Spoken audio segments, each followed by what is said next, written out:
Mo kí ẹ̀yin àgbàlagbà, Ọlọ́run ò ní fi wá sílẹ̀.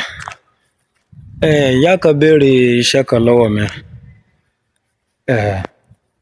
Wọ́n ní oògùn oyún ìju ọlọ́jọ́ tó ti pẹ́.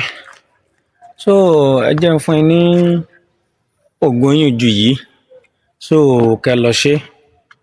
So à ń pè a lè pe iṣẹ́ náà ní Awogba Arun, nítorí iṣẹ́ mẹ́ta ló ń ṣe. Ó ń ṣiṣẹ́ fún oyún ìju, ó ṣiṣẹ́ fún ẹni tátọ̀sí mú, ó sì ṣiṣẹ́ fún ẹni tí inú bá rùn. Ẹ lọ bá mi wá ṣọṣọ ẹ̀yìn, kíní ṣọṣọ ẹ̀yìn, kíní àwọn ṣọṣọ ọ̀pẹ tí wọ́n yọ ẹ̀yìn yẹ.